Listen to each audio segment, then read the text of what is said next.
This is my Andromeda sweatshirt. I should have worn it in the last video, but I'm going to wear it now because it applies. I pressed record before I was actually ready.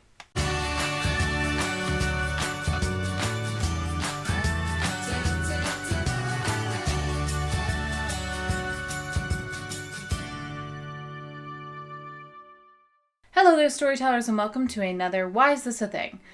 A video series where I ask myself that question and then find out. Chances are, if you're part of the Storyteller Squad, then you know what fanfiction is. Still, we're going to talk about it because I didn't know the history of fanfiction. Where did it start and why? First, let's define fanfiction, aka fanfic. It's narrative writing based on already existing digital media, print media, or even real-life people, which a little weird for me, but I'm going to digress. It's created not by the original author, but by fans themselves. While there have been plenty of arguments and discussions over whether or not historical texts are considered fanfic, the first publicly noted fanfiction was Spockanalia? I don't know. Anyway, it's a 1967 Star Trek fanzine, though the term actually has appeared earlier than that, much earlier than that. In 1939, it was referred to as amateur science fiction. In 1944, Fancyclopedia defined it as fiction about fans or sometimes about prose, and occasionally bringing in some famous characters from stories.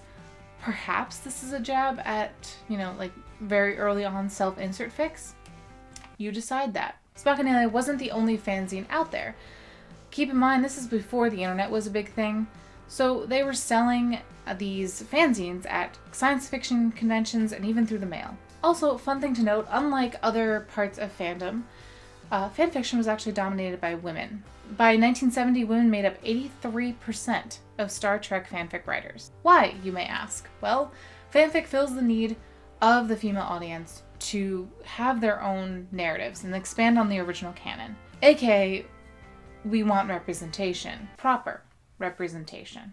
Now, one of the biggest fanfiction websites, fanfiction.net, was not the first horse at the rodeo. Does that make sense? I guess that makes sense. From fan-made sites to Usenet's mailing lists, it was the X-Files that actually started the biggest online-only fandom. Now, in modern times, we have Tumblr and social medias to fill that void of the dead sites to create a community around fandoms. In 1998, fanfiction.net was born, which allowed anyone to upload content to any fandom, different than before where you had specific sites for a specific fandom. With internet groups forming, fanfic also came with some other stuff. Most notably, ship wars, which I could talk about, but that's a whole other video and we're just gonna move on. A study was done on the demographics of fanfiction.net and it found that 78% of its users were women. Now, even Amazon has gotten in on this fun ride of the internet with Kindle Worlds, which is a service where you can publish fanfiction, but only for certain licensed media. Obviously, modern fanfiction is becoming more mainstream. We all know that I'm talking about 50 Shades of Grey. So enjoy this quote from Tech Times.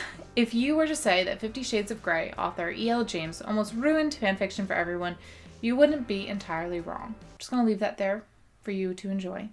Obviously, the future of fanfiction is pretty unknown considering a lot of fanfiction are turning into marketable and purchasable scripts or books. But I do think it's really cool to note that fanfiction is being studied academically because it has a lot of relationships with feminism, underrepresented voices, and LGBTQ issues. There is one thing that has stuck the same with fanfiction throughout its entire history: community.